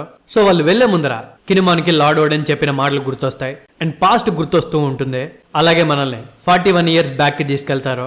లార్డ్ ఓడెన్ వానో వీధుల్లో నడుచుకుంటూ వెళ్తుంటే అక్కడుండే మగాళ్ళందరూ మీ కూతురుల్ని భార్యల్ని కాపాడుకోండి, ఓడెన్ వస్తున్నాడు, షాప్స్ అన్నిటినీ మూసేయండి, ఓడెన్ క్యాపిటల్ లోకి తిరిగి వచ్చాడు అని అక్కడుండే మగాళ్ళందరూ పారిపోతుంటారు. ఇక్కడితో 959 చాప్టర్స్ కంప్లీట్ అవుతాయి.